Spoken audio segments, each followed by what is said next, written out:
Well, a question that we have answered like 1,000 times. Here we have it again from Sister Paulita. Does Jesus say how he will come? Will he be born again? No, no. Jesus, now that I am speaking to you, Jesus is alive. Where is it located? I will give you the address. If you can go visit him, send him many greetings. He is in the fourth heaven. Jesus, as I speak to you now, is alive. Blessed Jesus is alive.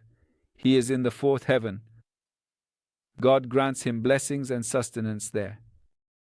What is life like in the fourth heaven? We do not know.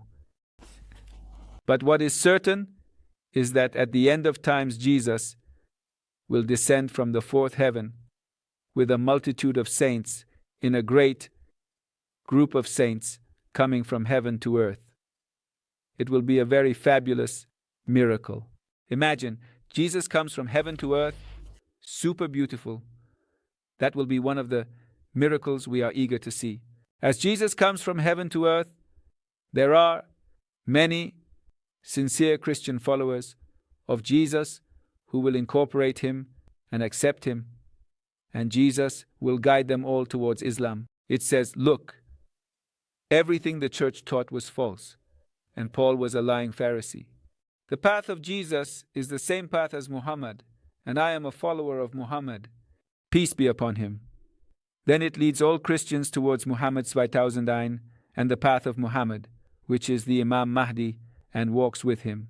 Then all the believers in Jesus will join the army of the Imam Mahdi. Now Christians have a question. Who is superior, Jesus or the Imam Mahdi?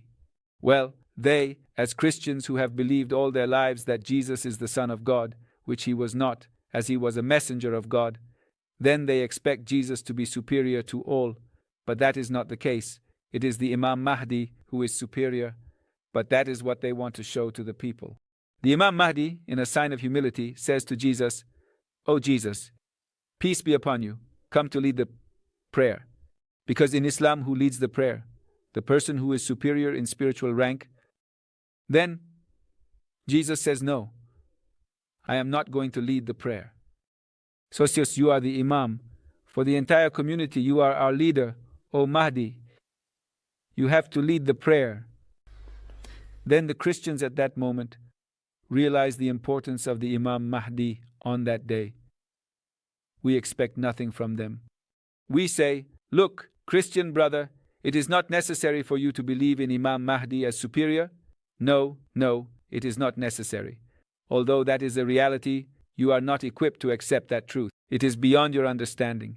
This is how I tell you, this is what we say to our Christian brothers, because you have elevated Jesus to the level of the Son of God, which he is not. God has no son. God has not begotten children, and he has not been begotten, nor does he have any equal. No one is comparable to God. All are creations of God. Jesus is a servant of God, he says. He is a servant sent by God. God has given him sacred books, and he is a revered or perfect prophet. Holy. Everything you want to say. But he is a created servant of God. Jesus is a creation, part of God's creation. He is not superior to the will of God, nor is he God incarnate. Forget that concept of God incarnate. It does not exist. God cannot be limited to the body of a human being. Then, the light of God can reach the earth. All of us have a part of the light of God. That is why no one can reject God within themselves. All those who say, I am an atheist, I do not believe in God, are lying, because deep down they believe in God, but for their own interest, for some ambition or desire, they reject God to facilitate the sinful path they want to choose. For example, someone wants to be gay, so they say, I am an atheist in order to be gay. But in reality, it is not that they do not believe in God. That is why they lie. They always lie. Atheists have many contradictions. Very well, then Jesus is alive. There is a detail that when Jesus arrived in the fourth heaven, when God did not allow Jesus to be crucified, then God saved Jesus by ascending him to heaven.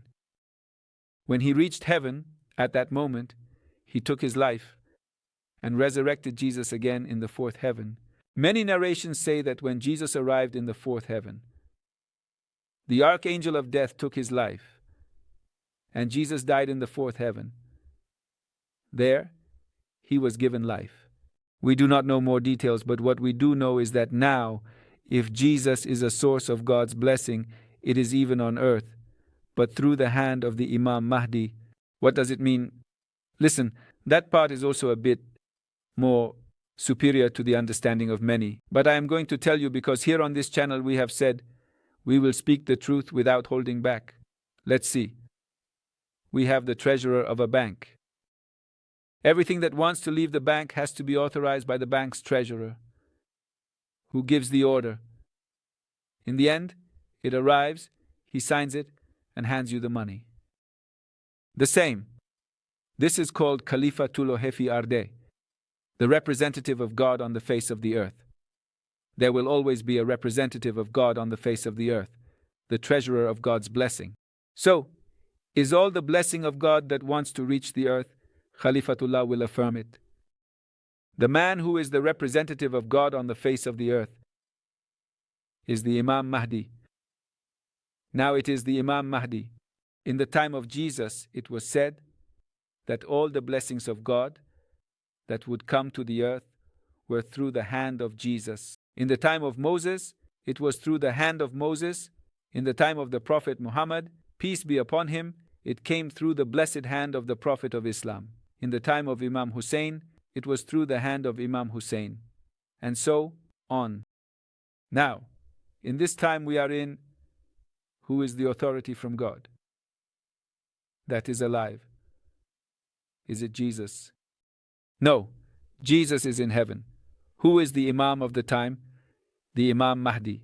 So all the blessings that want to reach the earth pass through the hand of the Imam Mahdi.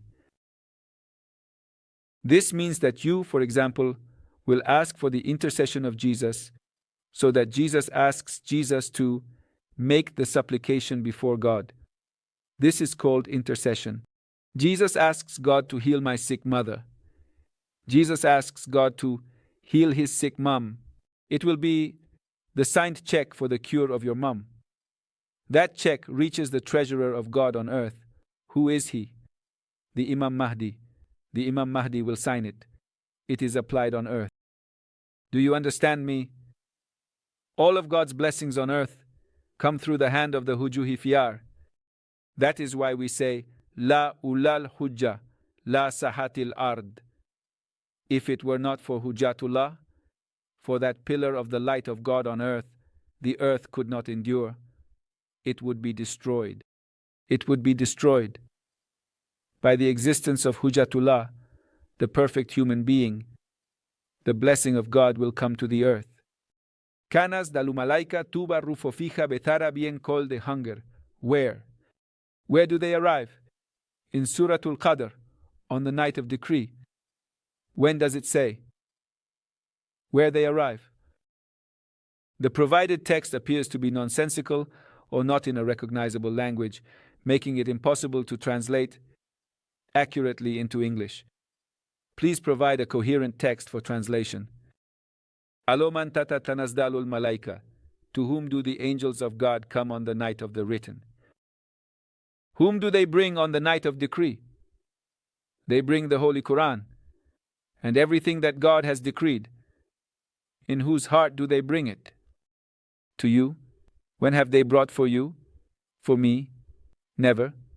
For whom? For the Hujjat? For the Imam al-Mahdi? For the Imam of every time. In the time of Jesus, every night of the decree, they brought Jesus to him because he was Hujjatullah in his time. Hujjatullah. Is this good? Is it a concept beyond your understanding? It could be. Excuse me? Maybe I shouldn't tell you so many truths, but well, that is the truth. Some people do not want to understand it. Well, that's your issue. When a person says they do not want to understand, that's one thing. Or when a person says they need to understand, that's another thing. I speak for those who say they need to know the truth. Therefore, the Messenger of God, Prophet Muhammad, peace be upon him, states in the Sunnah that a person who dies without having known and recognized the Imam of their time dies as an ignorant person. Why? Because the source of God's wisdom is the Imam.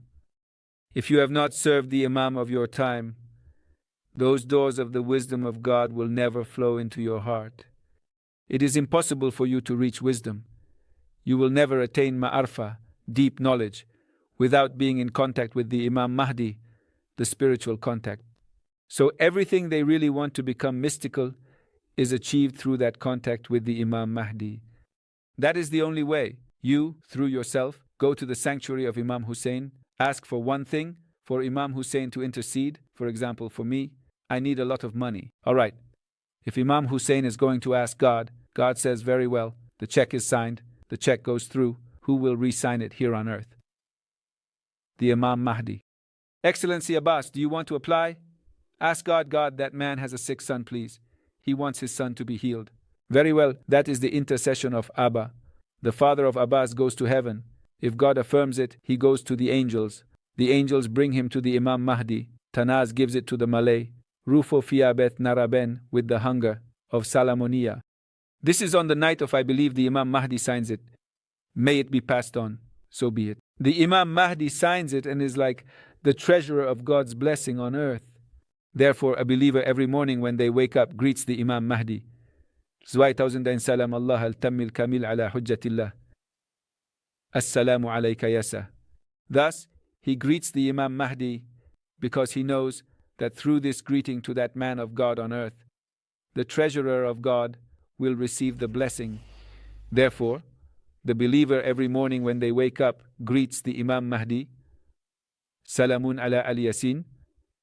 Assalamu alayka yahu hujjatallah. So we are going to greet the Imam Mahdi. And well, that brings a lot of blessing. Very well. Well, sorry that we have spoken in such detail.